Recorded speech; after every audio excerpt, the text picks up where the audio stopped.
하나님 나라 백성의 삶을 살아가시는 여러분, 오늘도 우리의 진정한 왕이신 하나님과 함께 우리의 삶의 자리에서 승리하시는 저와 여러분 되기를 간절히 빕니다. 오늘은 출애굽기 19장 말씀입니다. 19장의 제목을 어떻게 정할까 고민하다가 저는 하나님의 프로포즈라고 이렇게 붙여 보았습니다. 하나님께서 그의 백성들에게 그의 마음, 당신의 계획을 말씀하시면서 너희들이 이렇게 하겠느냐 제안하시는 과정인데요. 오늘 그 내용이 무엇인지 함께 살펴보기를 원합니다.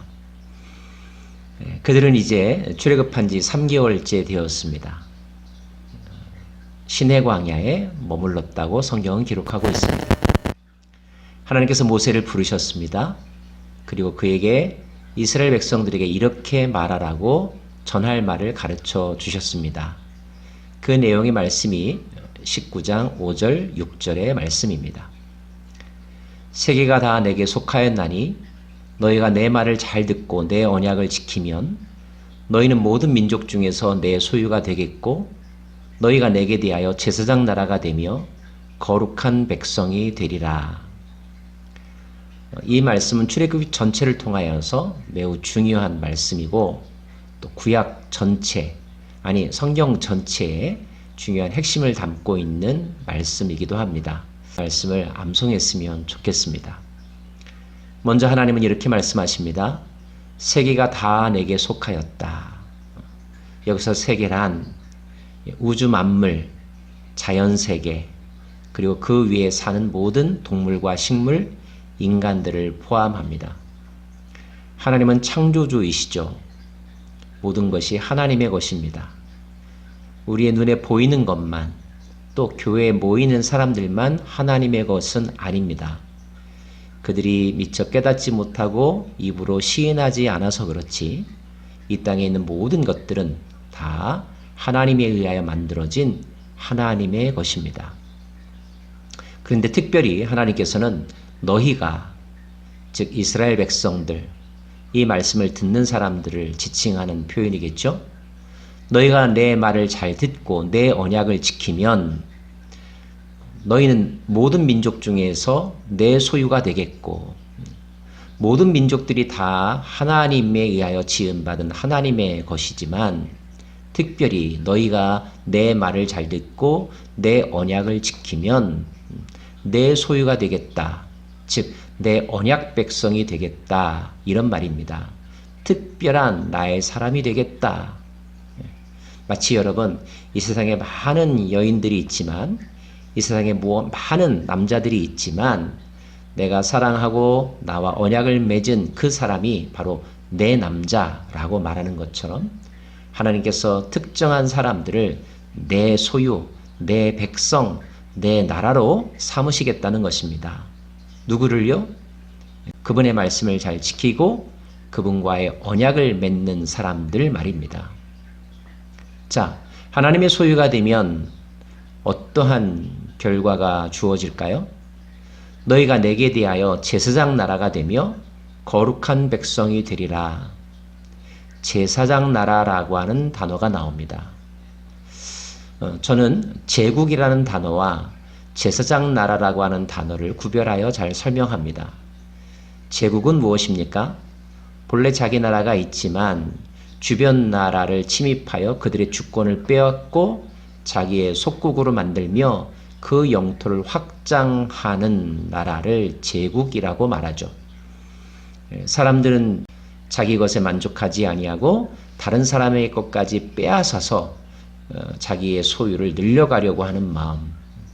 그래서 마치 저수지처럼 채우고 또 채우려고 하는 그런 영성, 제국의 영성이죠. 그런데 이와 대비되는 개념으로 제사장 나라가 있습니다. 제사장 나라는 다른 말로 하면 파이프 영성이라고 말할 수 있습니다.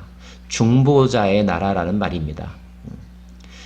제사장 나라는 하나님의 은혜와 말씀을 받아 이 땅 세계에 흘러보내고 이 땅에 사는 사람들의 탄식과 기도를 또 다 모아서 하나님께로 올려보내는 브릿지 네이션, 파이프 스피릿을 갖는 나라가 바로 제사장 나라입니다.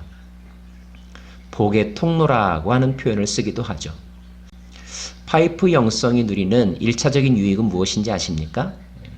그가 흘려보내는 것을 1차적으로 본인들이 경험한다는 거예요.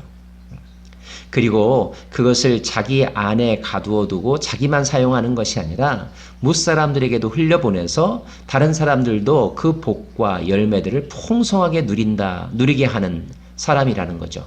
즉 윈윈, 나도 살고 다른 사람도 살려주는 그런 영성, 그런 나라가 바로 제사장 나라인데, 하나님께서 그의 말씀을 잘 듣고 그의 언약을 지키는 사람들을 제사장 나라로 세우시겠다는 것입니다. 또 하나의 약속은 무엇입니까? 거룩한 백성이 되리라. 특별히 거룩이라는 단어는 하나님에게 전용적으로 사용되는 단어이죠. 나 여호와는 거룩하니 너희도 거룩하라. 레위기의 말씀입니다. 하나님은 특별한, 구별되어진, 차원이 다른 그런 본질을 가지신 분이시죠. 그렇습니다. 하나님께서 그의 백성들을 하나님의 성품을 닮은 자로 특별하게 구별되게 만들고 또 살게 하시겠다는 것입니다. 자, 그러면서 이 말을 모세를 통하여 백성들에게 전하라는 거예요. 너희들도 그렇게 하겠느냐? 동의하느냐? 물어보라는 뜻입니다. 자, 이 말을 전해들은 백성들이 어떻게 반응합니까? 8절 말씀. 백성이 일제히 응답하여 이르되 여호와께서 명령하신 대로 우리가 다 행하리이다. 하나님의 프로포즈에 대하여 이스라엘 백성들이 네, 그렇게 하겠습니다. 동의하는 표현을 모세를 통하여 전하고 있습니다. 자, 그 이야기를 전해드리는 하나님 너무 기쁘시겠죠? 그 다음 단계로 가기 위하여 하나님께서 모세에게 몇 가지 말씀을 하시네요. 자, 근데 그 말씀들의 내용을 가만히 보면 공통점이 있습니다.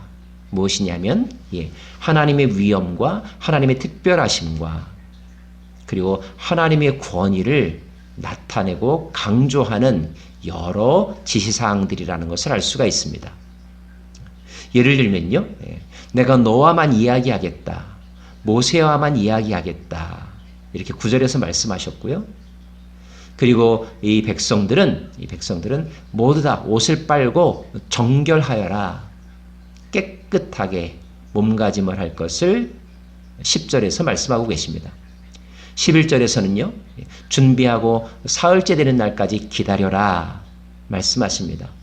기다림, 뭔가 특별한 일을 기대하면서 그것을 위하여 준비하려 할 때 기다리라는 표현들을 쓰죠.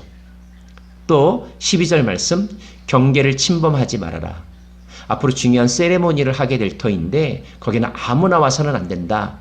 만약에 그 경계를 침범하면 다 죽을 수 있다, 죽이겠다, 이렇게까지 아주 강하게 말씀하십니다.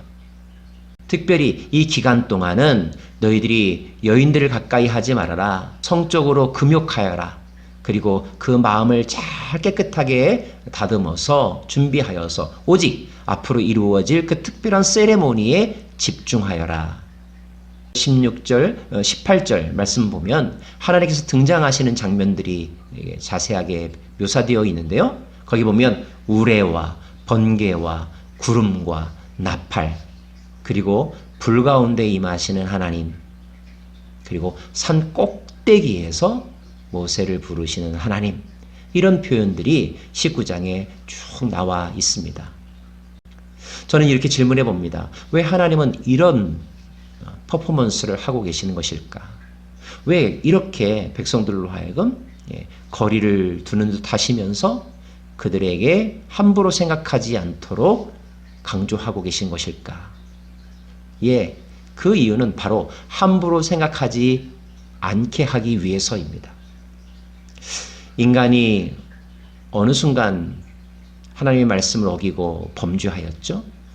그것은 하나님의 말씀과 하나님의 존재를 쉽게 생각하는 데서 비롯되었습니다.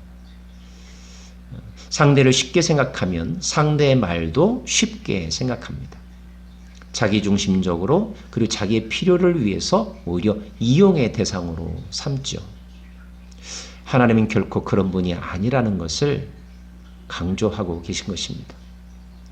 우리는 하나님과의 친밀함에 대하여서 많이 이야기를 하고 고맙게 여기죠.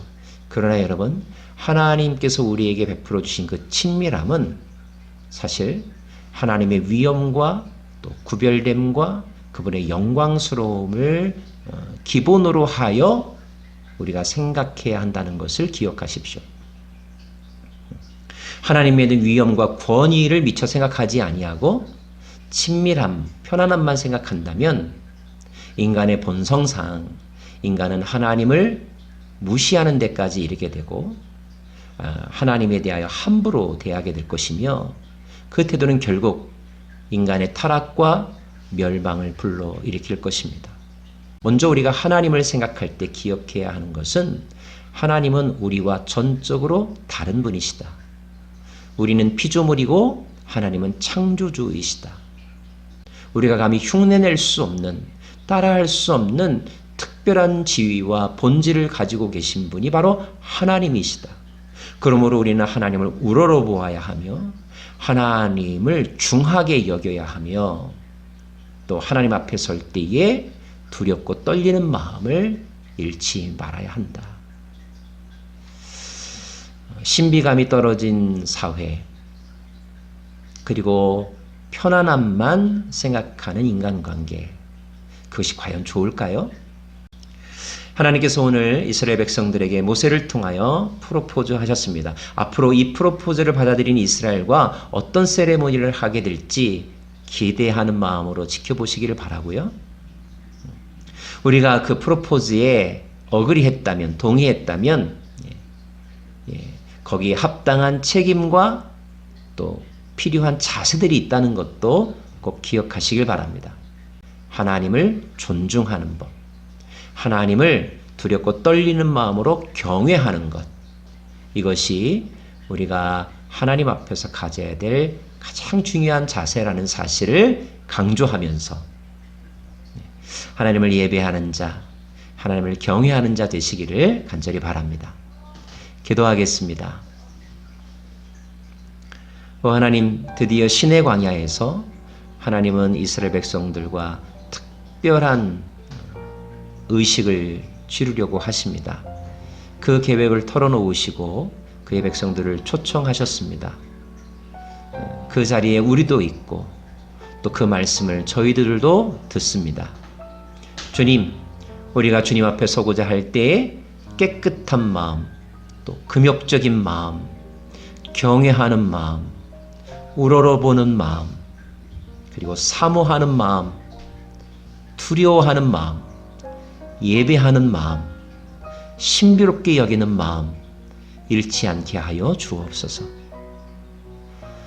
예수님 이름으로 기도합니다. 아멘.